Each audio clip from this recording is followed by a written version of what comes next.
दोस्तों, रियांस competition class में आप सभी का स्वागत है। दोस्तों, आज मैं वीडियो एक स्कॉलरशिप पे लेकर आया हूँ। जैसा आप लोग ने थंबनेल में देखकर आइडिया लगा लिया होगा कि आज की वीडियो किस टॉपिक पर होने वाली है। आज का थंबनेल है कि कैसे आपका स्कॉलरशिप का फॉर्म इंस्टीट्यूट लेवल पर फॉरवर्ड किया जाता है, कैसे इंस्टीट्यूट वाले आपके स्कॉलरशिप के फॉर्म को आगे समाज कल्याण विभाग को इंस्टीट्यूट के पोर्टल से भेजते हैं। आइए आपको जानकारी देता हूँ। सबसे पहले क्या करते हैं, सबसे पहले स्कॉलरशिप की लॉगिन वेबसाइट पर आते हैं। उसके बाद देखिए आप लोग को कॉलम दिख रहा होगा इंस्टीट्यूट का, इंस्टीट्यूट पे जाके क्लिक करते हैं। फिर इंस्टीट्यूट के नीचे लॉगिन का ऑप्शन आ रहा है, लॉगिन पे जाके आपको पोस्ट मैट्रिक इंस्टीट्यूट लॉगिन पर क्लिक करते हैं। जब यहाँ पे क्लिक करते हैं पोस्ट मैट्रिक इंस्टीट्यूट लॉगिन पर, देखिए लॉगिन हो रहा है, कुछ डिटेल्स आती हैं उसको फिल करते हैं। जैसे डिस्ट्रिक्ट आया है, डिस्ट्रिक्ट में हम लखनऊ डालते हैं, तो यहाँ पे फिल करते हैं लखनऊ को। उसके बाद यहाँ पे 3 ऑप्शन आ रहे हैं, प्री मैट्रिक, इंटर और इंस्टीट्यूट का। तो यहाँ पे हम इंस्टीट्यूट पे क्लिक करते हैं। देखिए बफरिंग हो रही है। फिर इंस्टीट्यूट पे क्लिक करने के बाद इंस्टीट्यूट के बहुत से नाम दिखाई पड़ेंगे, तो उसमें अपने कॉलेज का भी नाम होगा। जैसे यहाँ का लखनऊ सिटी ITI है, तो लखनऊ सिटी ITI के ऊपर जाएंगे। देखिए ये है लखनऊ सिटी ITC, तो इसके ऊपर क्लिक करेंगे लखनऊ सिटी ITC के ऊपर। फिर यहाँ पे पासवर्ड मांगा गया, इंस्टीट्यूट लेवल पे एक पासवर्ड होता है, तो वो पासवर्ड को यहाँ पे भरा जाता है। तो मैं पासवर्ड डाले दे रहा हूँ उसमें।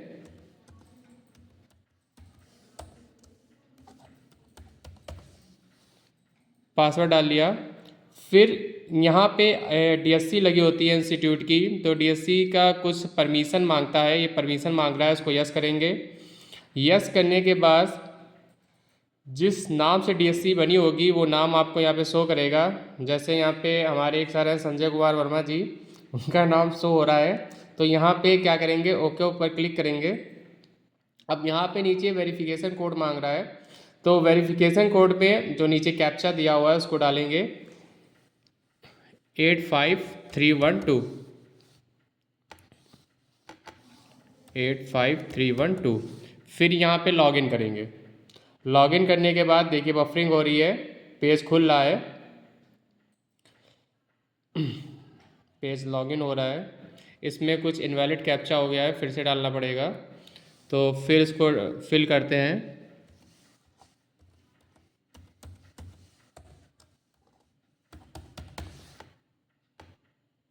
ये परमिशन मांगा, ओके किया, फिर यहाँ पे कैप्चा भरा।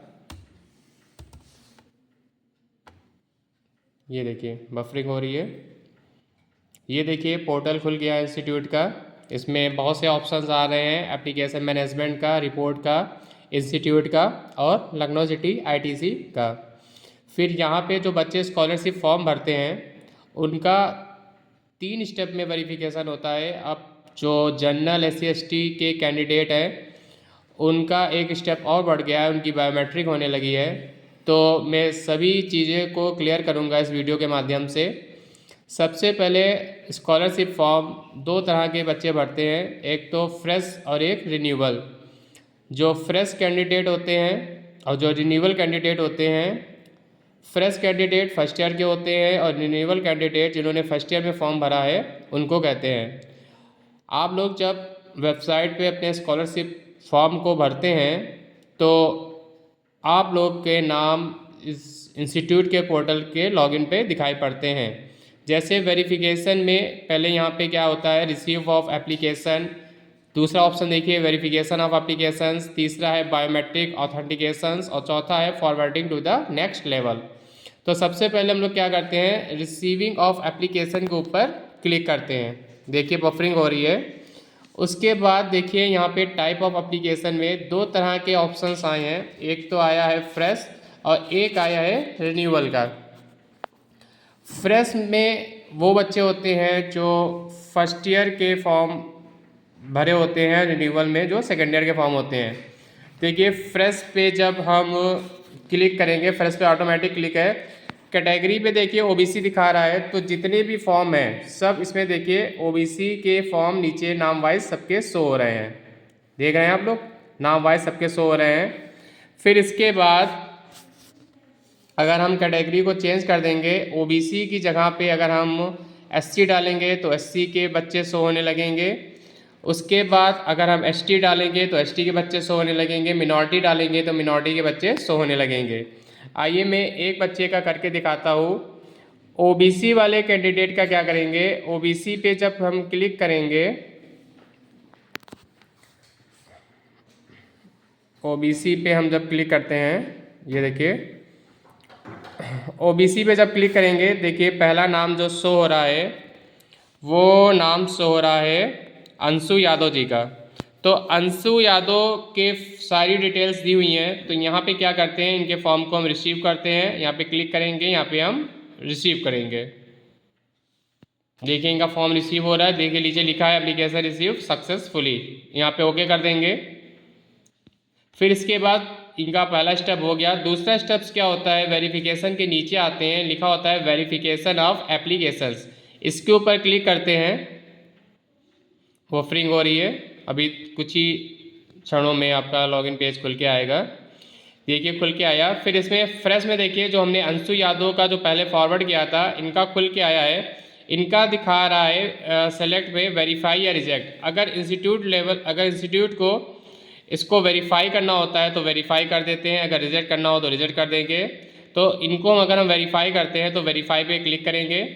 वेरीफाई पे क्लिक करने के बाद दोस्तों देखिए वेरीफाई पे क्लिक करने के बाद यहाँ पे कॉर्नर में एक ऑप्शन आ रहा है सबमिट का।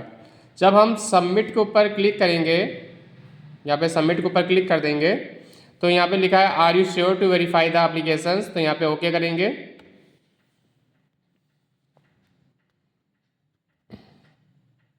बफरिंग हो रही है। एक देखिए सक्सेसफुल का मैसेज आया है, एप्लीकेशन वेरीफाई सक्सेसफुली। फिर यहाँ पे जब ओके कर देंगे तो अंशु यादव के देखिए 2 लेवल पूरे हो गए हैं, फर्स्ट और सेकंड लेवल। अब तीसरा लेवल ये है कि अब इनको हम forwarding to the next level करेंगे। तो फॉरवर्डिंग नेक्स्ट लेवल पे अब ओबीसी वाले कैंडिडेट का बायोमेट्रिक नहीं होना है, तो इसमें क्या करेंगे, इनकी में डायरेक्ट नाम शो होगा forwarding to the next level पे। जब forwarding to the next level पर आएंगे, यहाँ पे क्लिक करेंगे, देखिए forwarding to the next level पे क्लिक करा। यहाँ पे जितने भी मैंने फॉरवर्ड किए थे सबके नाम शो हो रहे हैं। देखिए अंशु यादव का भी नाम शो हो रहा है। कुछ डिटेल यहाँ पे मांगी गई हैं, उन डिटेल को हम लोग डालेंगे। जैसे डिटेल इस पर डाला गया है, इनरोलमेंट नंबर है, तो इनरोलमेंट नंबर में जो डिटेल्स होती हैं वो इंस्टीट्यूट का जो कोड होता है, जो एससीबीटी से मिला होता है, सारे इंस्टीट्यूट का अपना आगे की 4 डिजिट जो होती हैं वो इंस्टीट्यूट कोड होती हैं। तो 1241 जैसे कोड है, तो 1241 करके समथिंग कुछ होगा कोड, तो उसको हम क्या करेंगे, इनरोलमेंट नंबर पे डालेंगे। इनरोलमेंट नंबर के बाद दूसरा आपको पूछेगा, इसमें नीचे करके मैं आपको दिखाता हूँ।